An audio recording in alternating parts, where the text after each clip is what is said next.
All right. Welcome, everyone. Thanks for joining us today. I'm Meredith with Parkinson's Point, and this is our nutrition series. And today we have Martha Carlin joining us, and she's going to be speaking with us on a couple of really important topics that include the microbiome and gut health and how Parkinson's is impacted. And I'll go ahead and turn it over to Martha. Thank you for joining us today. Thank you so much for having me, Meredith. I'm excited to be here with you. I'm going to cover a few slides just to kind of give you an overview of what the microbiome is and its connection to Parkinson's, and then I can hop out of the presentation and actually talk to you a little bit about food and what's going on in our food supply and how that impacts your gut microbiome and most likely, your risk for Parkinson's.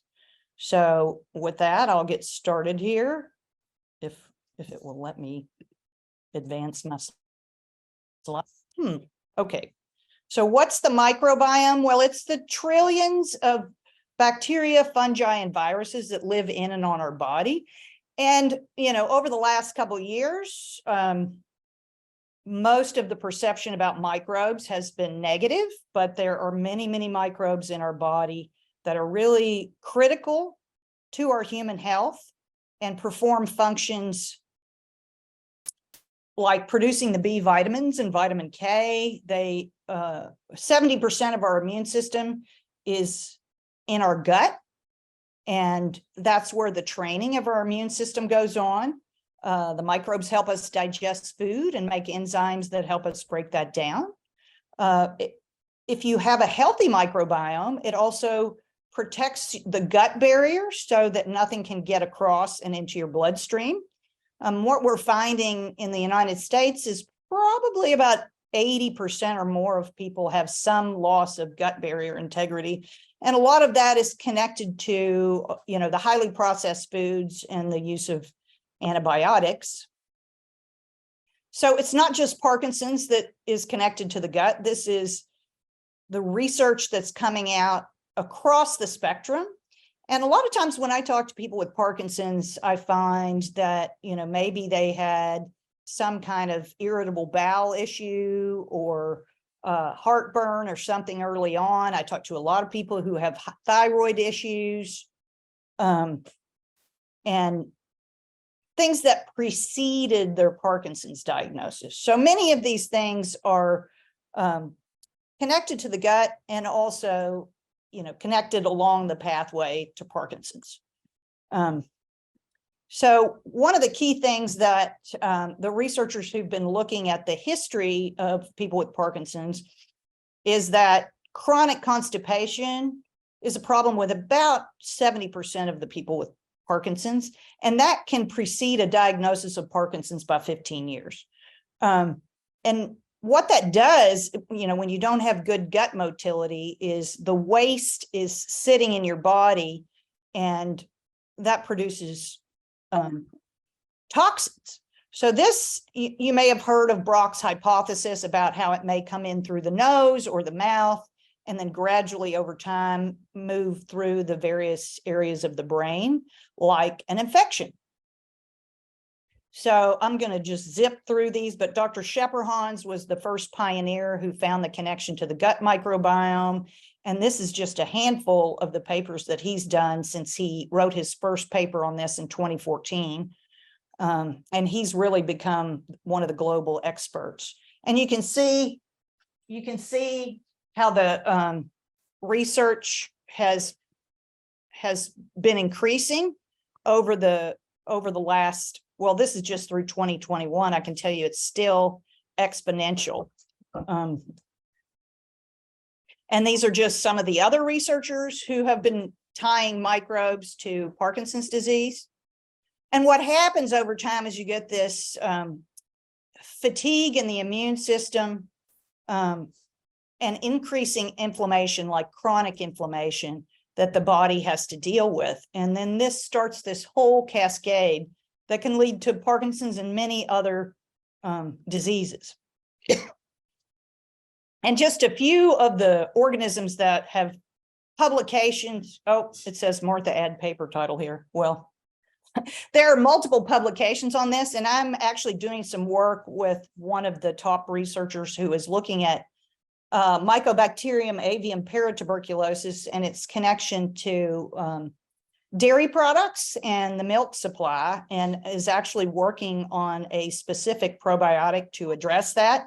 And we actually just submitted a grant to the Michael J. Fox Foundation to study that.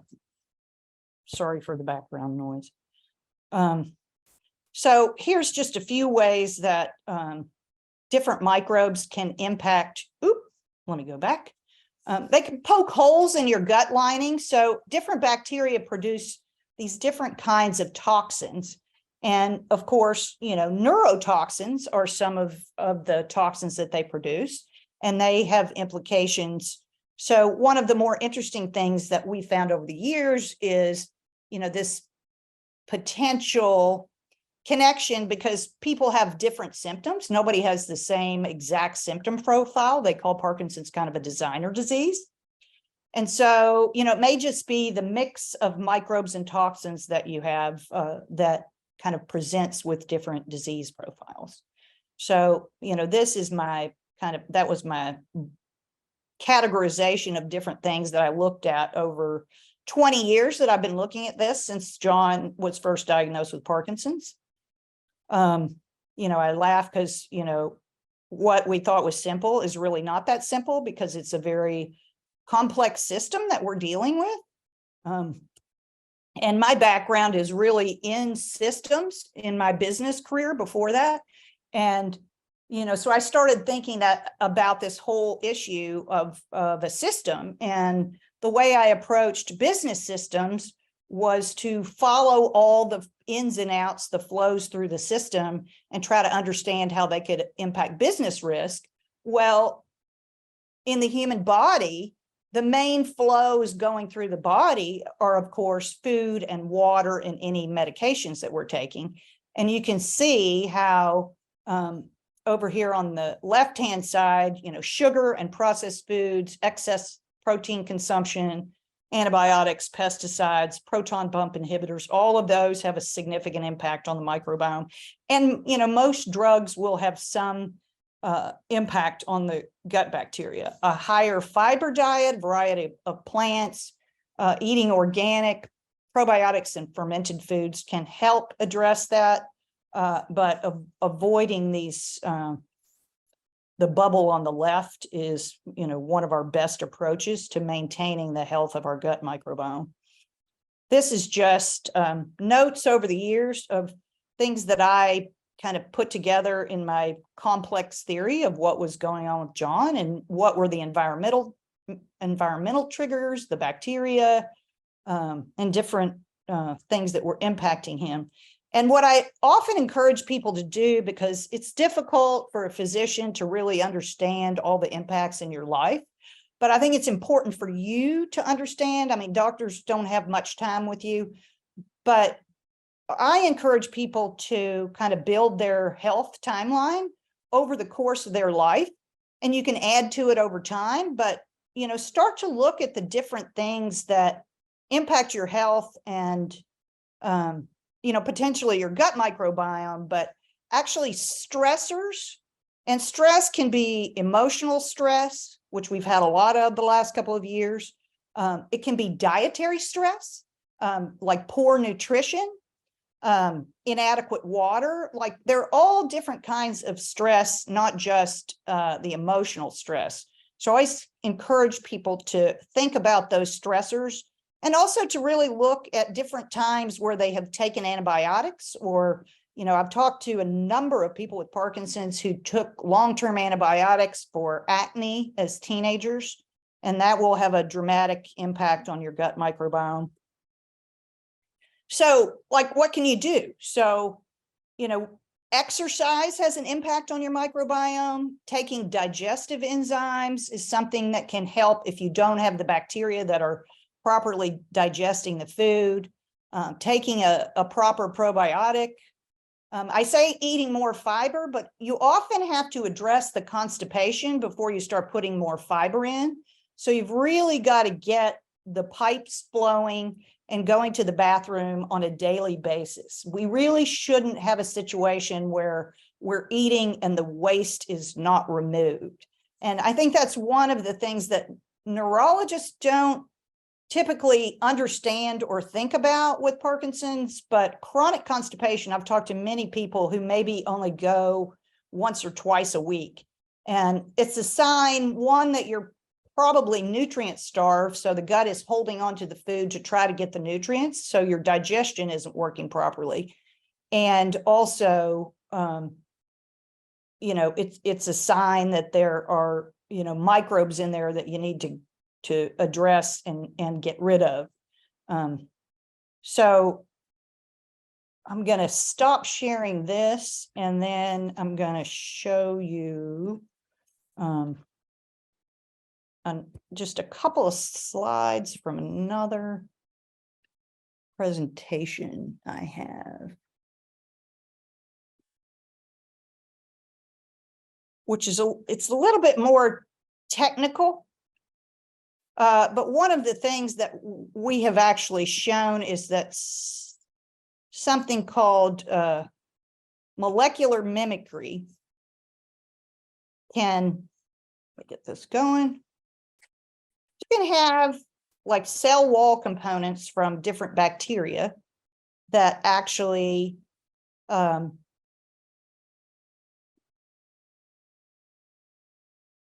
very similar to things in the human body.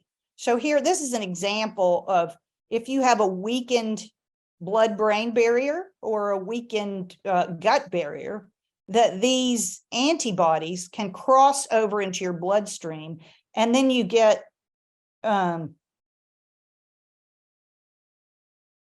autoimmune kind of, your immune system starts attacking cells that are similar to the bacterial cells. And so one of these, it's not letting me advance again.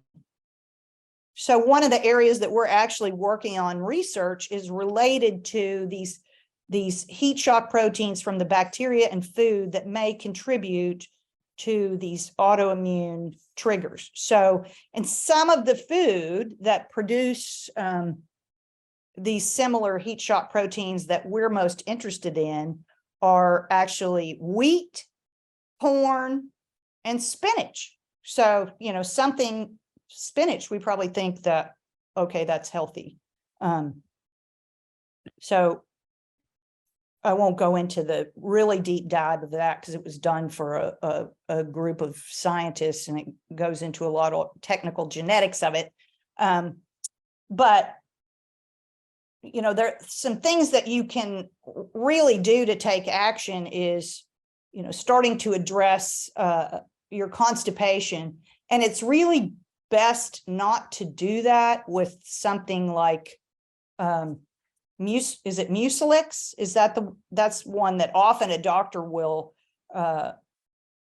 suggest, but there's quite a few research papers showing that that is problematic for the gut microbiome. So it's really better to try to address that through hydration and more natural plant fibers to get your digestive tract moving. There's an interesting book, I think it's called The Prime, is by a traditional physician, but her background is also from India, and her grandfather was an Ayurvedic doctor. And she has a kind of a protocol there to reset your gut and digestion using herbs and kind of the Ayurvedic approach to help that. I actually just came back myself from an Ayurvedic retreat, which I do periodically.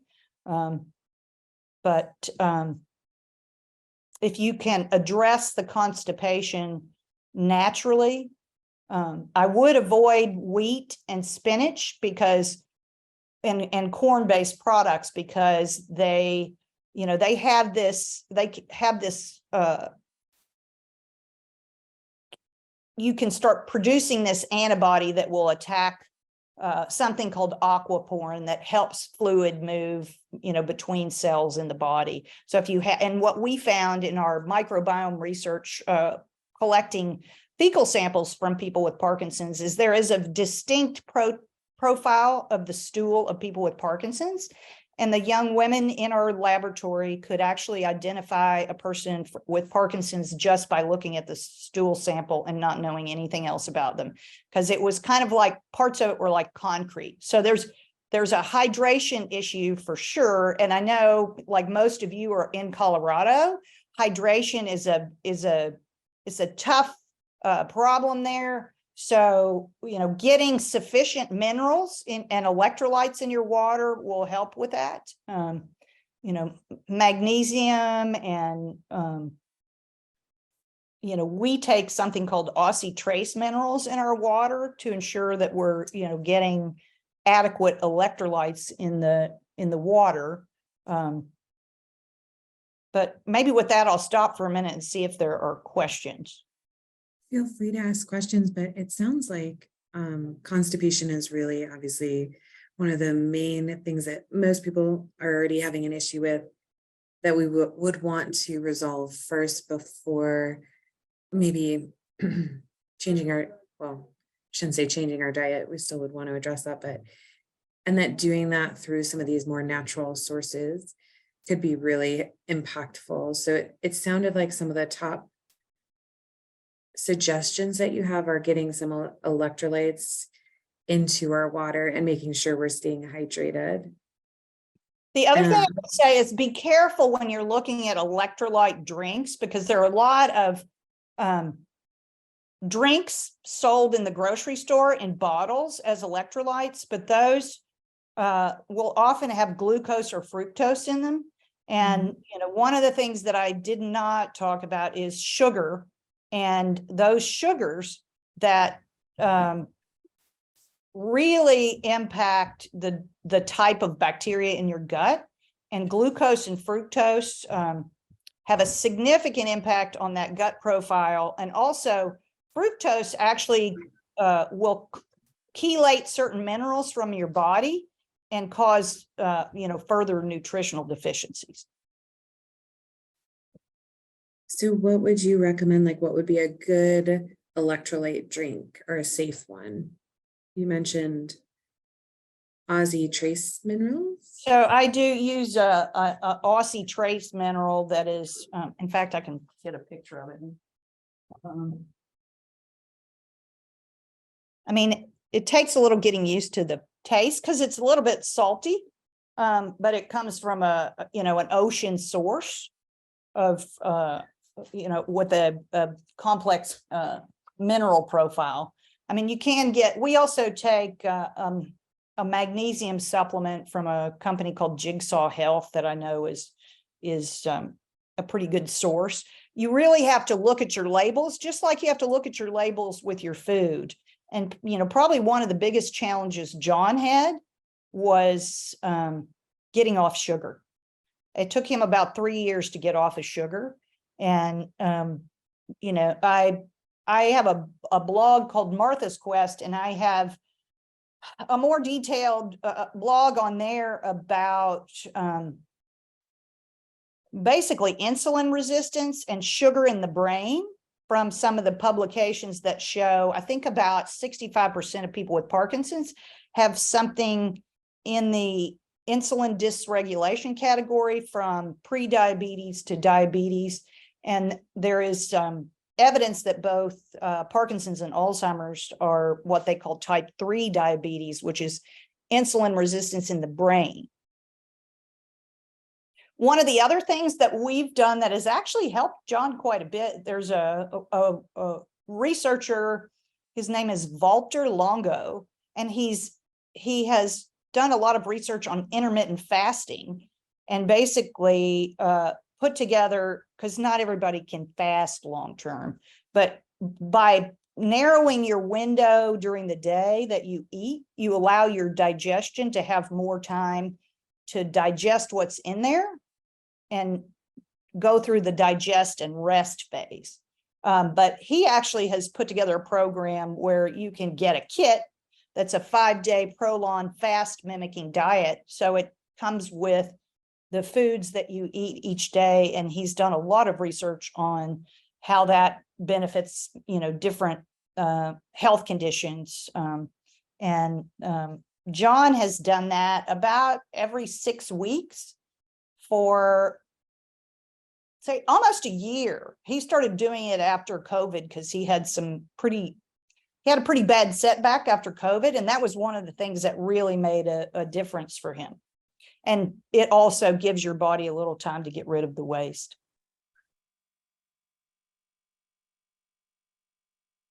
Oh, I can't hear that. Are you on mute? No? Yeah.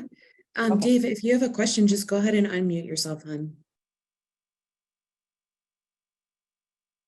Can you hear me Michelle? now? Oh, no. Okay, David. I have celiac, and that makes a big difference for me. And the other thing is, I've lately that keeps me regular on my constipation. It's I eat yogurt and the probiotics Yes. seem to help a lot. Is that the thing I worry about yogurt is if you eat too much of it, you get that problem as a dairy product. Yes, actually, we make our own yogurt with the probiotic that I made for John, but we don't get store-bought yogurt just because it has so much sugar in it. But if you do get store-bought yogurt, be looking for organic and low or no sugar. So if you get like the Greek yogurt or something, it won't have added sugar in it. And you can add berries or something to give it some flavor, but you want to avoid those sugars. Chabante, that brand, they have zero. Yeah, if they have the zero sugar, just make sure it doesn't have a sugar alternative in it. Sometimes they do that too. Well, I think they do probably to make it sweet, like stevia or something like that. Is that okay or not? They have shown that stevia impacts the microbiome too. And what stevia is even sweeter than sugar. So it still keeps your brain addicted to sweetness. So it's really better if you retrain yourself not to want that sweetness. That's gonna be hard. Yeah, it's hard to do, but it can be done. Okay, thanks. Michelle, did you have a question? Well, we can't hear you. You need to unmute or I can't tell. Okay, is that better? Yes. Okay, so my question is similar. It's around specifically fructose. And, I eat a lot of fruit, apples, bananas, and is that something then to be careful with or cautious consuming? Well, what I tell people about fruit is if you look at how we ate fruit historically, before we had strawberries in the supermarket 365 days a year, True. we ate them seasonally. And it is a clue to our body to do certain things when those foods are available. Okay. So, we try to eat more seasonally, and if it's not in season, we don't eat a lot of it. Okay. But what I will tell you, another good source of information is Dr. Terry Walls, who's a doctor who reversed her MS with a very nutrient dense diet. And we use her cookbook a lot. And she does have fruit in there.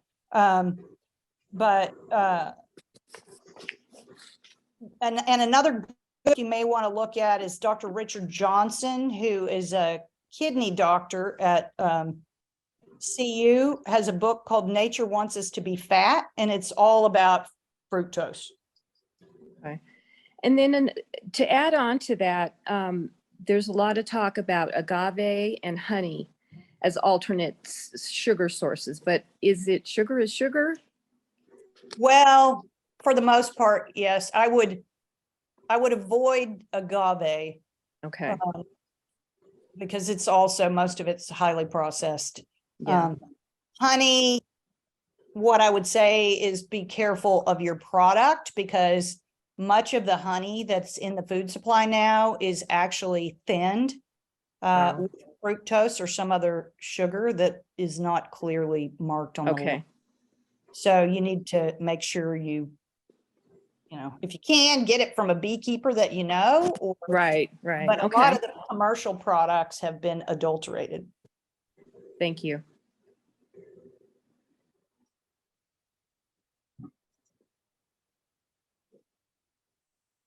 Brian, you have to unmute yourself. Unmute yourself. Okay. I lost myself. Okay, my wife is fond of Greek no-fat yogurt that doesn't have sugars in it. You get it at Costco. What's a good serving of that? And is it daily or a few times a week? Well, like I try to limit John's yogurt to somewhere in the 1/4 cup to a 1/2 cup range. Because the other thing, they have shown, especially low-fat dairy, there is a connection to low-fat dairy and Parkinson's.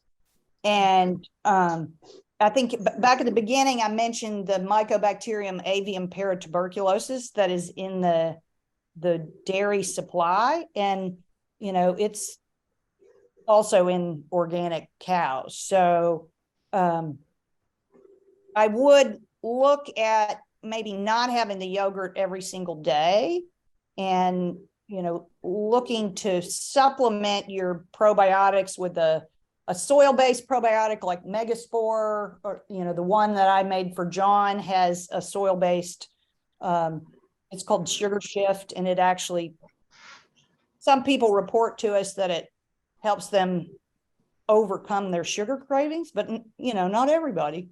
But I would look at, alternating and, looking for some different strains of bacteria. There's also a company called, it was called Solus. Now it's called Neurally, and they have a probiotic. It's quite expensive for what it is, but that they have done clinical research in Parkinson's.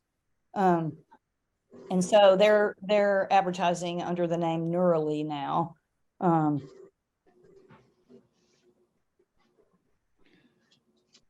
But We eat generally most days of the month, we eat at least 5 fruits and vegetables a day, mostly fresh, sometimes frozen.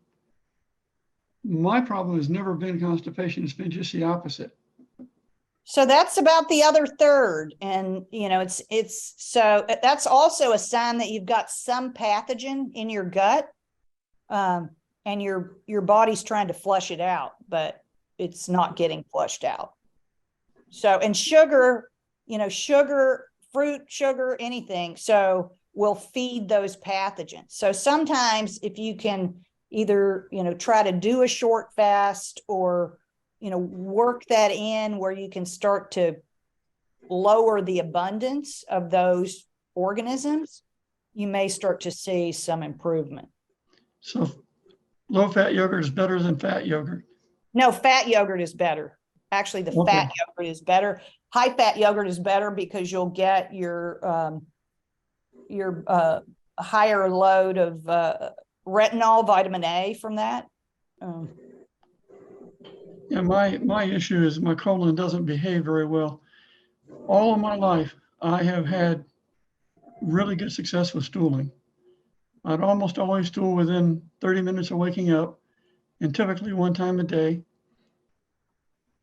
Now I will often go to urinate, and I'll realize only after I start to urinate that I need to stool. And I often don't have control over it. It comes on its own.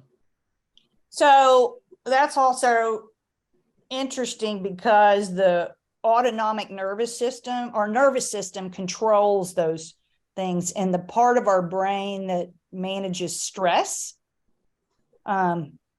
is being impacted. We think it's being impacted by the microbes. We're trying to look at that in tissues and some of the work that we're doing.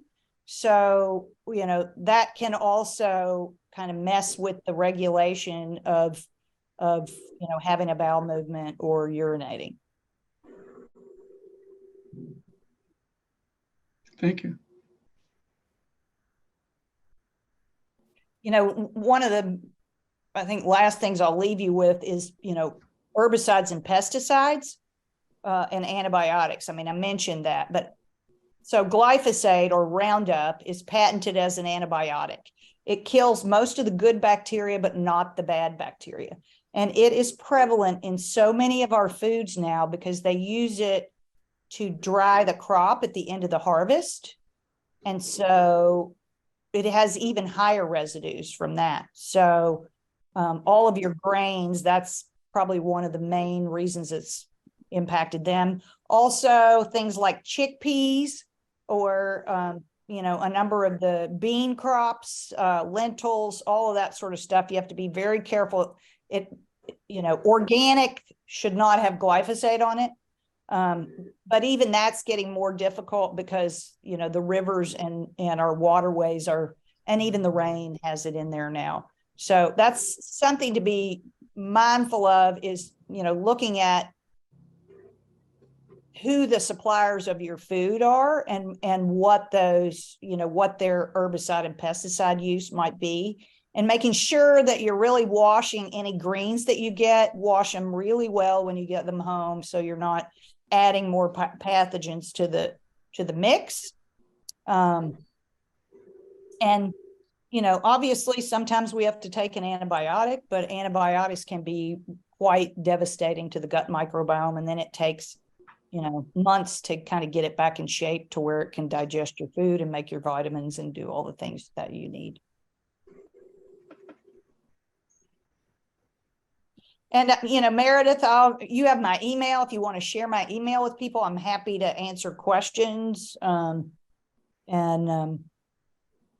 can also send you the slide presentation if you want to share that as well.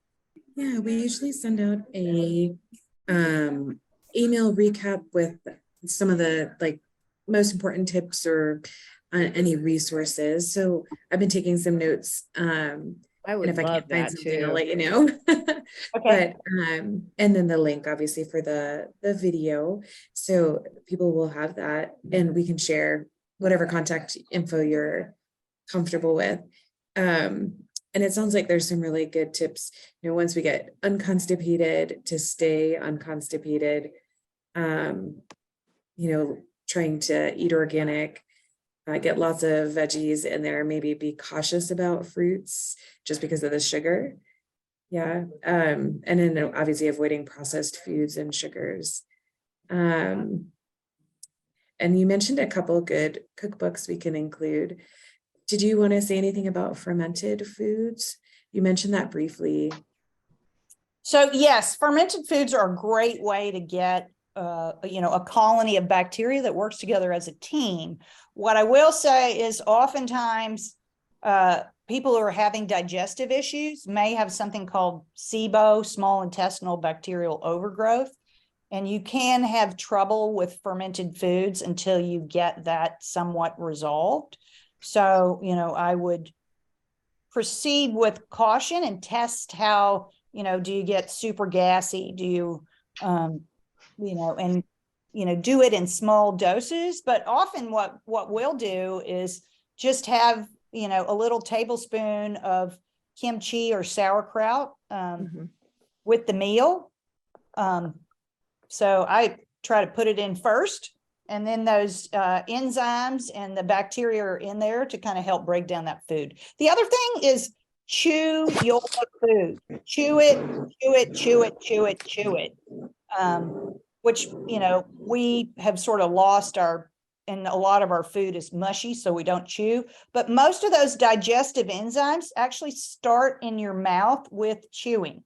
So the longer you chew the food, the more, you know, the more it's going to help break down the food. And then, you know, Olivia, with one more thing is good oral health They have also shown that oral bacteria getting into the gut from gum disease and, problematic teeth is also connected to both Parkinson's and Alzheimer's. So actually, John has his teeth cleaned 4 times a year now and really focused very much on like making sure after you eat that you brush all the food debris out of your mouth and not feed those bacteria in your mouth. Yeah, And then you mentioned digestive enzymes being really important as well with constipation or staying unconstipated. Is there a way to get more digestive enzymes into your gut besides just like really chewing your food? Well, I mean, you can buy a digestive enzyme supplement. So, and there's a lot of different ones. I can send you some suggestions of those, but the main ones are amylase, lipase, and protease. So they break down fats, proteins, and sugars.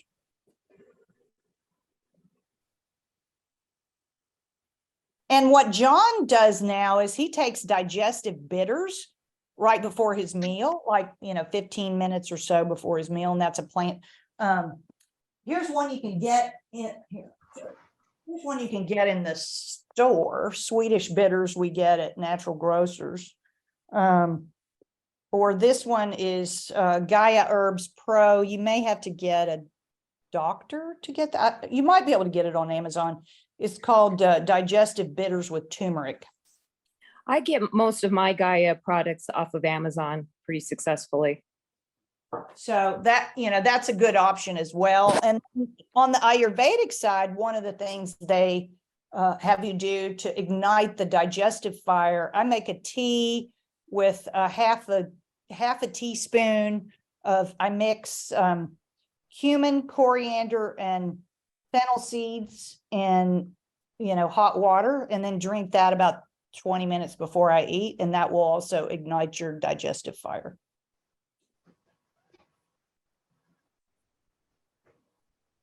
And Martha, I had a question on your, I call it a workflow, but it was I guess, John's lifeline of Parkinson's. Yes, ma'am.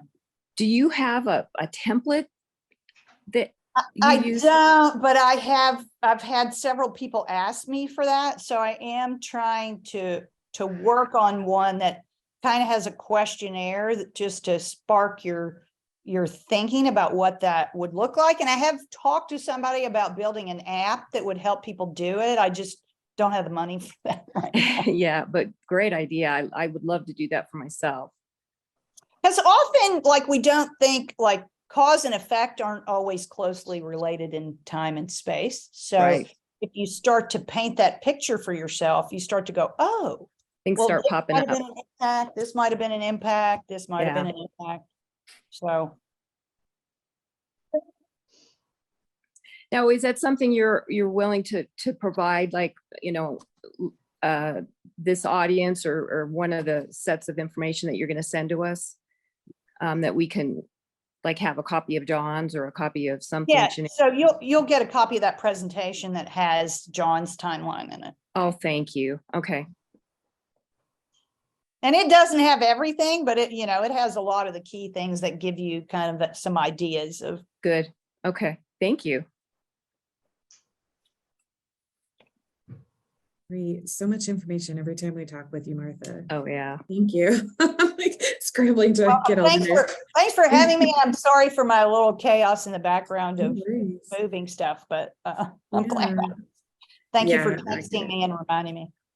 It's all good. It's wonderful to have you and see you again. I'm glad you guys are well. Did anyone have any other questions? Okay. Thank you guys so much for joining us today. It's really great to see everybody. Martha, thank you so much for your expertise and all your hard work in this area, because it is definitely needed. There's not enough research, and we appreciate you breaking ground on it. Thank you. Well, thank you so much. And I'll send you the presentation in a bit. Okay. Excellent. Yeah, sounds good. Well, I Take hope care. everybody has a great weekend. Hopefully enjoy the sunshine and stay warm. So Sounds good. Thank you. Take care, everybody. thanks.